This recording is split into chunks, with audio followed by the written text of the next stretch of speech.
MA semester third के अंतर्राष्ट्रीय विधि की क्लास में आज सभी विद्यार्थियों का पुनः बहुत स्वागत है। I welcome all the students of MA semester third international law to this class. अगर आपको याद हो, पिछले लेक्चर में मैं आपसे बात कर रहा था अंतर्राष्ट्रीय विधि तथा राष्ट्रीय विधि के मध्य संबंधों के विषय में।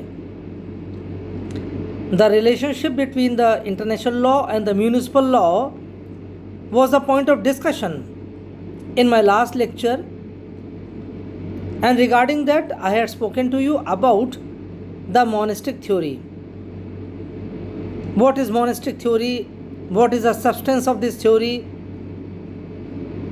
What are the ideas of this theory? Who has propagated this theory, etc. were the issues that had been discussed in my last lecture.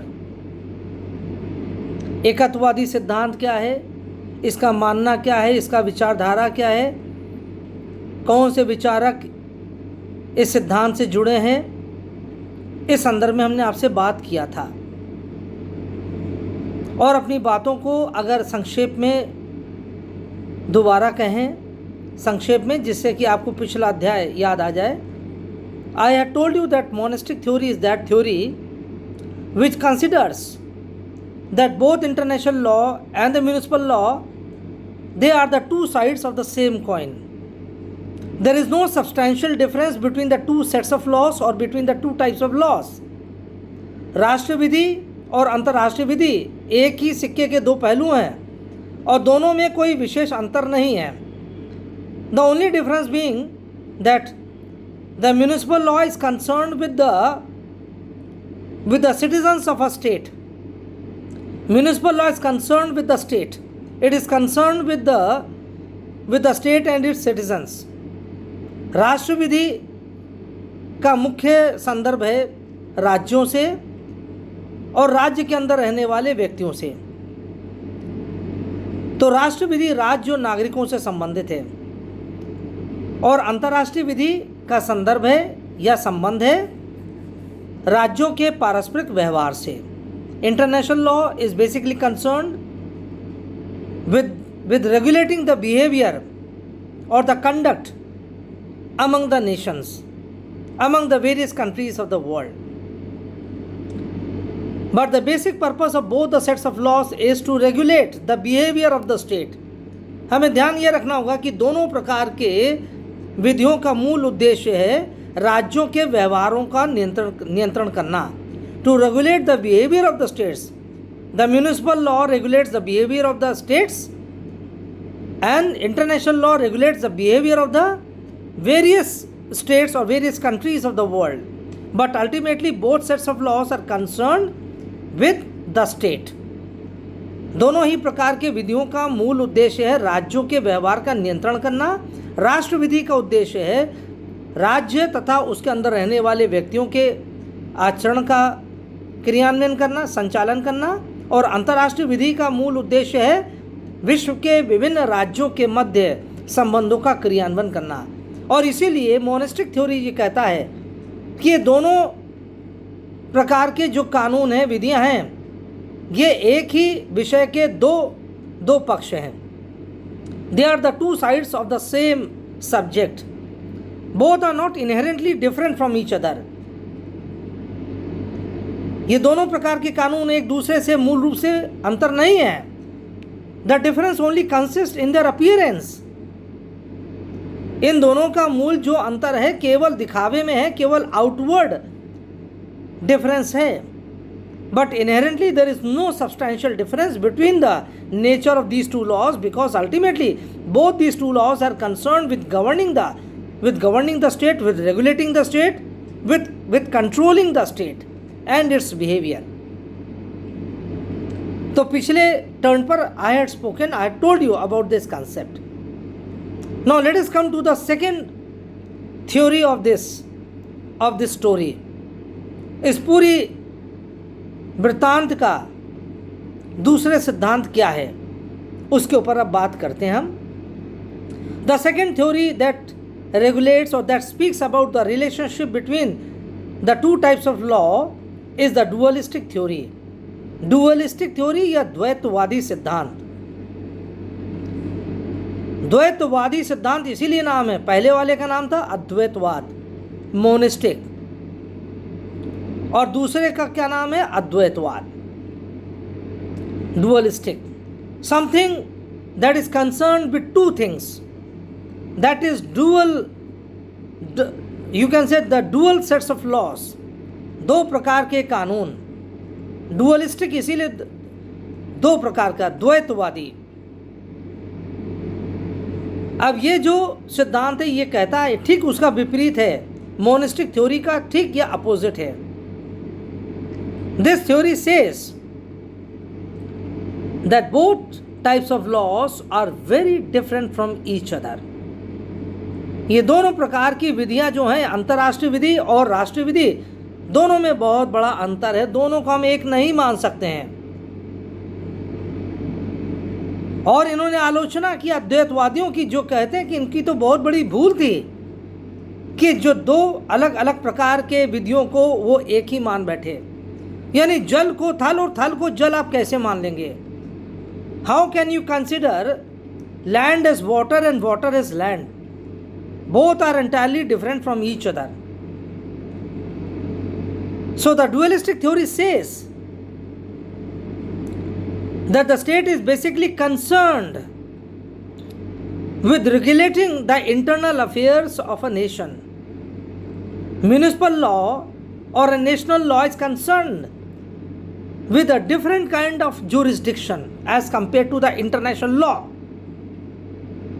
Number one difference they say is the jurisdictional difference. पहले प्रकार का जो अंतर है वो क्षेत्राधिकार का अंतर है, and this is no mean difference between the two. अर्थात जो राष्ट्रीय विधि है उसका जो क्षेत्राधिकार है वो एक राष्ट्र के अंदर है, राष्ट्र के बाहर नहीं है. और जो सिद्धांत ये मानता है कि एक राज्य का या एक राष्ट्र का, एक देश का वर्चस्व या क्षेत्राधिकार अपने अपने प्रदेश के बाहर है, अपनी टेरिटरी के बाहर है, अपने देश के बाहर है, तो ये बिल्कुल अनुचित है, बिल्कुल गलत है. It cannot be called as a true reflection of the truth. If one says that a state has jurisdiction outside its boundary, this is a big misconception. तो पहला जो कहते हैं jurisdictional difference, क्षेत्राधिकार का अंतर, तो अर्थात पहला जो क्षेत्राधिकार का अंतर है कि राज्य का क्षेत्राधिकार अपने राज्य के भीतर, अपने राज्य के अंदर है, उसका बाहर से कोई लेना देना नहीं है. Whereas international law is concerned with regulating the outward conduct or external conduct of the behavior of the nation states. अंतर्राष्ट्रीय विधि का मूल दायित्व है राज्यों के बाह्य आचरण का नियमन करना, क्रियान्वयन करना या संचालन करना. That is the external conduct of the nation states. अब आज की दुनिया में संयुक्त राष्ट्र में 193 राज्य हैं. We know it very well. There are 193 states और the member states of the United Nations. संयुक्त राष्ट्र के 193 सदस्य राज्य हैं. Now international law is governed with controlling और with regulating the external conduct of the 193 states of the world. International law has nothing to take from the internal conduct of the states. And they say if international law starts interfering in the internal issues of the state, in the internal aspect or in the internal jurisdiction of the states, perhaps international law would crumble under the weight of its own jurisdiction. ये विचारक ये कहते हैं कि यदि अब अंतर्राष्ट्रीय विधि बाह्य आचरण को छोड़कर आंतरिक आचरण में का नियमन करती है, राज्यों 193 राज्य अगर उनके आंतरिक आचरण का वो अगर नियमन करने लगे, क्रियान्वयन करने लगे, तब तो हो चुका. इंटरनेशनल लॉ वुड क्रम्बल, वो समाप्त हो जाएगा, वो ढह जाएगा, वो दब जाएगा अपने बोझ के तले. इसलिए दोनों प्रकार के विधियों का क्षेत्राधिकार अंतर है, पूर्ण तरह से अंतर है, पूरी तरीके से भिन्न है। और ये केवल सुपरफिशियल डिफरेंस नहीं है, it is a substantial difference between the two types of laws. फिर डुअलिस्टिक थ्योरी के जो एडवोकेट्स हैं, समर्थक हैं, दे ऑल्सो से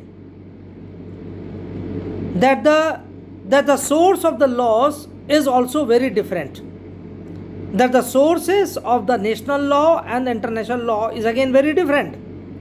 Municipal law, national law is a creation of the national legislature of a state. राष्ट्र विधि का जो स्रोत है, राष्ट्र विधियों का जो स्रोत है वो उनके राष्ट्रीय व्यवस्थापिका से उत्पन्न होने वाले वो कानून होते हैं। National law is basically a creation of the national legislatures of a state. America की जो कांग्रेस है वो वहाँ के कानूनों का निर्माण करती है। हाउस ऑफ रिप्रेजेंटेटिव्स और senate, they are interested with the enactment of the laws of America. America के संविधान के जो कानून हैं, they take birth from the American Congress. Bharat की जो राष्ट्रीय विधियां हैं वो भारत की संसद से जन्म लेती हैं। Laws in Britain they take birth from the British Parliament. Similarly the various national legislatures they create laws for their own respective countries. सभी देशों की केंद्रीय व्यवस्थापिका अपने अपने देशों के राष्ट्रीय कानूनों का निर्माण करती हैं, इसलिए उनके स्रोत, राष्ट्रीय विधियों के स्रोत उनकी राष्ट्रीय व्यवस्थापिका होती है। But international law is created on the basis of the consensus among the nation states. संयुक्त राष्ट्र में जिन कानूनों का निर्माण किया जाता है, laws that are enacted in the United Nations, they are not done on the basis of any independent power of the United Nations. United Nations simply is a voluntary organization of the nation states. संयुक्त राष्ट्र स्वैच्छिक रूप से जो सभी राज्य इकट्ठे हो गए हैं, जो आपस में विचार विमर्श करके किसी एक कानून को निर्माण करते हैं, तो अर्थात ये सहमति पर आधारित कानून होता है अंतर्राष्ट्रीय विधि। इसलिए दोनों के स्रोत बिल्कुल भिन्न हैं। राष्ट्रीय विधियों के स्रोत उनकी राष्ट्रीय व्यवस्थापिकाएं हैं और अंतर्राष्ट्रीय विधि का स्रोत राज्यों के पारस्परिक सहमति है, विचार विमर्श है। So we have to understand that the source of the two types of laws is very different from each other and both do not have any similarity between the sources of the two sets of laws. तो ये दूसरे प्रकार का अंतर है जो dualistic theory के समर्थक कहते हैं। ड्यूअलिस्टिक थ्योरी के समर्थक हैं, दो उसके सबसे महत्वपूर्ण हैं, एक ट्रिपल है और एक एंजिलोटी है। ट्रिपल TRIPPLE ट्रिपल, और दूसरा कौन है? एंजिलोटी, ANZILLOTTI एंजिलोटी, ANZILLOTTI एंजिलोटी. So these are the two principal advocates of the dualistic theory who say that both types of laws are very different, their sources are different, their jurisdiction are very different. तो ये दूसरा अंतर हो गया. This is the second difference. The third difference they say that is of the impact. The impact of both sets of laws again is very different. National laws or the municipal laws, they carry a binding nature with them. राष्ट्रीय विधियां का जो स्वरूप है, जो उसका चरित्र है, वो बाध्यकारी होती है. That is not voluntary.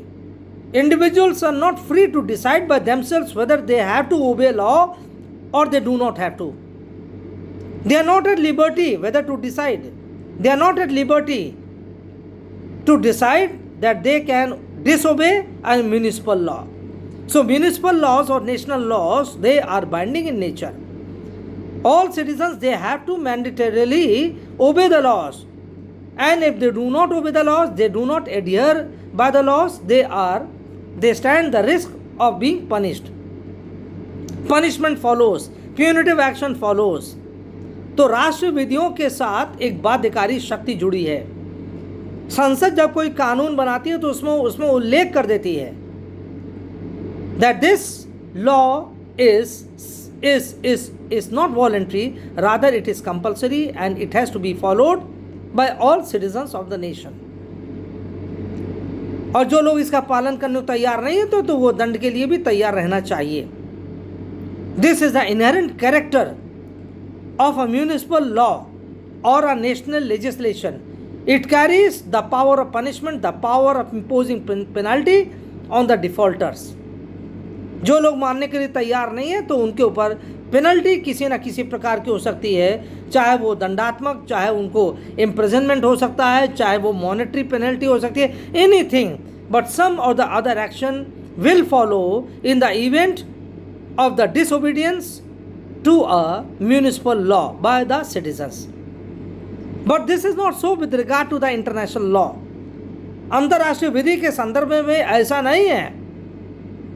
It is quite possible that nations who agree at one time to create a law on the basis of consensus, after sometimes they are the ones who walk out of that treaty.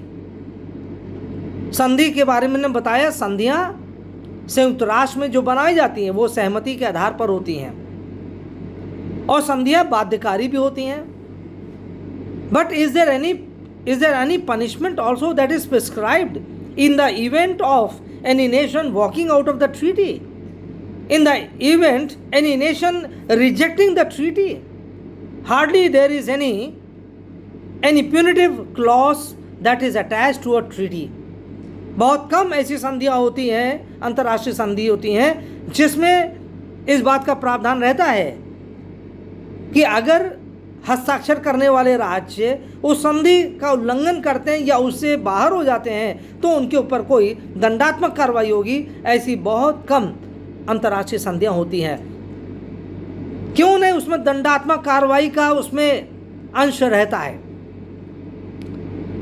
What is the logic behind that international treaties, they do not contain a punitive clause within themselves? There is a reason to it.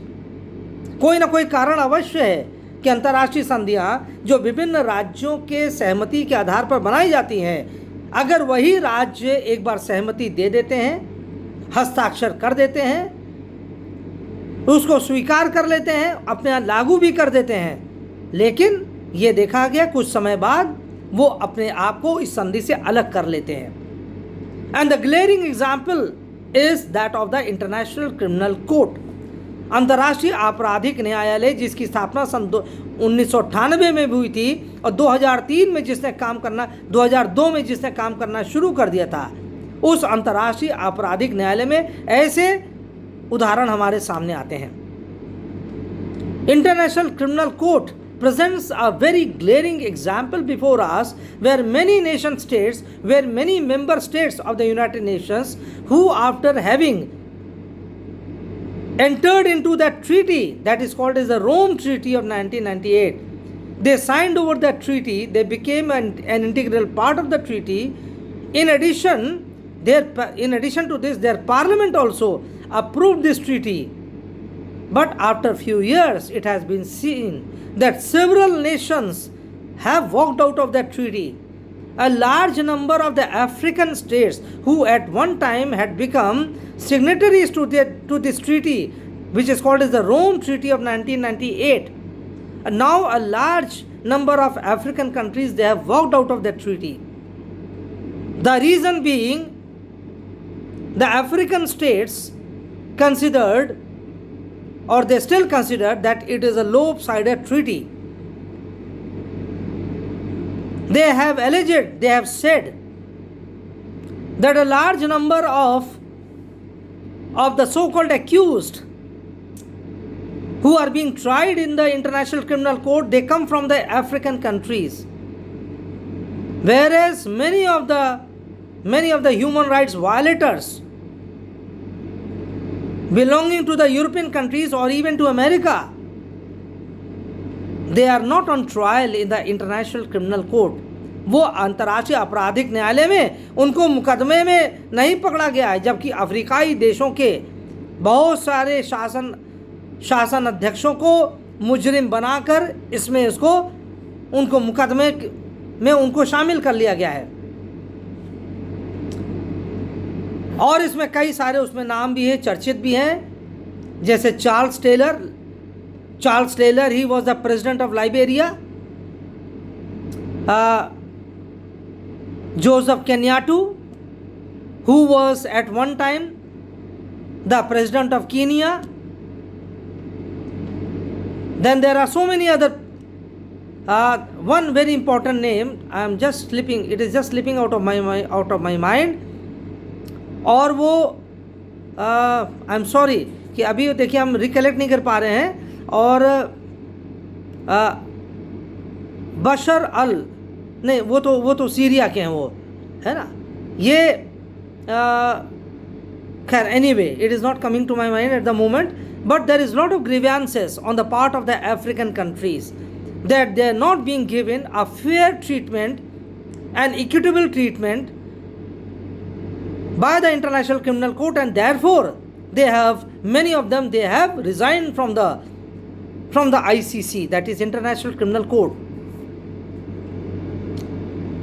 और ये बात सही भी है, to a very great extent it appears to be true that a large number of European countries, for example,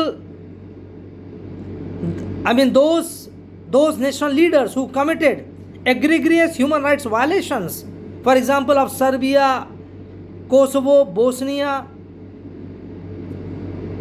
also of the breakaway Russian state, that is the erstwhile Soviet Union. अर्शवाइल यानी पुराना Soviet union के जो बहुत breakaway जो groups हो गए हैं, अलग अलग राज्य नए बन गए हैं, उनके जो शासन जो प्रेसिडेंट्स हैं उनके द्वारा भी समय समय पर बड़ा मानवाधिकार उल्लंघन किया गया है। But none of them have been brought to trial under the International Criminal Court. इसलिए आज के समय में, आज की तारीख में, in today's date we can say there are many countries who have resigned who have walked out of the ICC, and more than that, even America at one time, which had played a very pivotal role in the enactment of the ICC or the Rome Statute, and which initially it had signed that charter, and it had also become a member state of the ICC. Today it is out of the ICC. It has resigned from the membership of the International Criminal Court. And see, any punitive action? No, nothing. Any penalty imposed on any nation, whether it is America or the African countries or any other country? No. Many countries who have refused to become a member of the ICC, again, there is no pressure on them. इसलिए द्वैतवादी ये जो मानते हैं, जो dualistic theory है, वो कहते हैं कि that international law is very different. It is based on the voluntary consensus of the nation states. जो स्वैच्छिक जो अपनी स्वेच्छा पर आधारित अंतर्राष्ट्रीय कानून है वो कभी भी किसी को दंड नहीं दे सकता. इसीलिए when ever a treaty is being formulated deliberately no punitive clause is inserted into that. जब भी कोई अंतर्राष्ट्रीय संधि बनाई जा रही होती है तो उसमें जानबूझकर किसी भी प्रकार का कोई दंडात्मक क्लॉज नहीं रखा जाता है. Because it is quite possible that the nations who on a given day are supporting a particular treaty, they are in the process of creating a treaty and also become a member of that treaty. May be possible that after a few years they walk out of that treaty. कुछ सालों बाद वो उस treaty को छोड़ सकते हैं. And had they inserted that punitive clause, they would have been subjected to the punishment by the same treaty which they had created for themselves. Therefore, they take utmost precaution and they resist any kind of pressure that is sought to be brought in by way of a punitive clause that is sought to be at times inserted by the proponents of that treaty. इसलिए यहाँ ध्यान रखना होगा, dualistic जो theory है वो ये मानती है कि अंतर्राष्ट्रीय कानून का अगर उल्लंघन किया जाता है तो उसके लिए कोई कीमत नहीं चुकानी पड़ती है. And this we have seen in abundance. There have been so many instances all across the world where many countries have violated at will the international law and yet they have gone scot-free. They have never been taken to task, whether it is the state of Israel, whether it is China, whether it is America, or whether it is Russia, or even at times even India. So most of the countries, they are not in favor of making international law a very strong kind of a law. ये ध्यान रखना होगा हमें कि ये जानबूझकर it is a deliberate attempt on the part of the international community. They want to keep this international law a weak law. क्योंकि हर एक देश जानता है, every nation knows for sure, if they make international law a hard one, a stricter one, a law that contains within itself punitive power, perhaps it will not be in their favor. So a weak law, a weak international law is to the advantage of all the nation states by and large. सभी देशों का, विश्वव्यापी सभी देशों का कहीं ना कहीं at the back of their mind there is a vested interest among them. They want to keep this international law a weak one. वे कमज़ोर के रूप में रखना चाहते हैं इस कानून को, क्योंकि जानते हैं अगर इस कानून को मजबूत कर देंगे, इसमें अगर दंडात्मक कार्रवाई का इसमें अगर क्लॉज डाल देंगे तो एक दिन उनको इसी अंतर्राष्ट्रीय कानून के द्वारा उनको दंड भी दिया जा सकता है. इसलिए राष्ट्र विधि में तो ये संभव है. In a national law, in a municipal law, this is possible that even the president of India can be impeached. The President of America can be impeached. Something like Richard Nixon during the Watergate scandal in the year 1972. Had he not resigned, he would have been impeached. तो इसलिए there is a punitive clause in the national constitution, but the same is not there in the international law. इस dualistic theory के जो समर्थक हैं वो मानते हैं कि there is a huge world, there is a big world of difference between the two sets of laws. And the same difference simply cannot be, you can say, overcome. It is something like the two parallel sides of a river. जैसे नदी के दो विपरीत दिशा वाले अलग अलग किनारे होते हैं, जैसे वो कभी नहीं मिलेंगे, उसी प्रकार से राष्ट्रविधि और अंतर्राष्ट्रीय विधि भी नहीं मिल सकते हैं. So this is the basic contention of the dualistic theory of national international law. Now let us come to the third theory. तीसरा जो सिद्धांत है, the third theory pertains that is called as a transformation theory. Transformation theory, that यानी रूपांतरवादी सिद्धांत, transformation theory. अब देखिए, as the word goes, transform, to transform something, किसी चीज का रूपांतरण कर देना. That is, you have to mold something in order to make it usable. So in the same way, international law on its own perhaps is not a usable law. अंतर्राष्ट्रीय विधि अपने आप में एक प्रकार से स्वतः प्रयोग में लाए जाने वाला कानून नहीं बन सकता है. This theory considers that international law on its own cannot perhaps become usable. It cannot be employed in the practical sense of the term. International law in its real character perhaps is unusable by the nations. अपने वास्तविक स्वरूप में अंतर्राष्ट्रीय विधि को राष्ट्रों के द्वारा प्रयोग नहीं किया जा सकता, राष्ट्रों के द्वारा इस्तेमाल नहीं किया जा सकता है. Because international law is very different and the demands of a national law are very different. अंतर्राष्ट्रीय विधि बहुत अलग है और राष्ट्रीय विधि भी वो बहुत अलग है.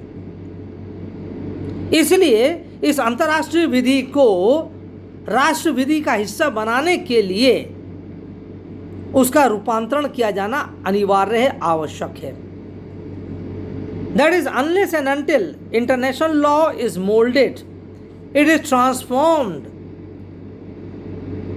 so as to suit the requirements of the nation states, it cannot become usable.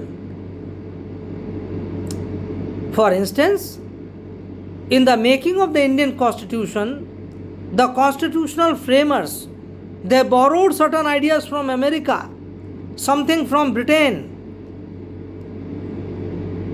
some concepts from Ireland, from Japan, from Germany, from Canada. So lot number of issues were considered as worthwhile that were there in a number of other constitutions. But the same concepts or the same constitutional mechanisms that were there in other constitutions simply couldn't have been imported and placed in our own constitution. बहुत सारी चीज़ें जो दुनिया के विभिन्न देशों में के संविधानों में थी, चाहे वो अमेरिका का हो, इंग्लैंड का हो, जर्मनी, कनाडा, आयरलैंड, जापान, रूस, कहीं का भी संविधान हो, बहुत सारे उसमें नए नए कंसेप्ट से जो हमारे संविधान निर्माताओं ने उसको देखा, परखा, समझा और उसको हमारे यहाँ संविधान में स्थान दिया गया. But after they had been moulded, after they had been rehabilitated, after they had been transform suiting the Indian socio cultural milieu, Bharat की जो आर्थिक, सामाजिक, राजनीतिक और सांस्कृतिक जो परिवेश है उसके अनुरूप उसको ढाला गया. For example the right to livelihood, I give you an example. The right to livelihood, it was taken from the constitution of Ireland. यह आयरलैंड के संविधान से लिया गया. The right to livelihood, there was also the impact of the Russian constitution as well, अर्थात आजीविका का अधिकार. ये एक सोशलिस्ट कंट्री के संविधान का प्रभाव था. सोशलिस्ट मीन्स कि सोवियत यूनियन का जो संविधान था पहले का, वहाँ का प्रभाव था उस संविधान का. आयरलैंड का संविधान का प्रभाव था. And our constitutional framework they studied this right to livelihood like many other concepts they studied in various constitutions. तो जब राइट टू लाइवलीहुड उन्होंने पढ़ा, अध्ययन किया, they borrowed this concept and planted it into the Indian constitution. But they reformed, they transformed its character. Soviet constitution में तो the right to livelihood is considered to be as a sacrosanct right. It is considered to be as binding and mandatory on the state, on the government. Government has to provide livelihood at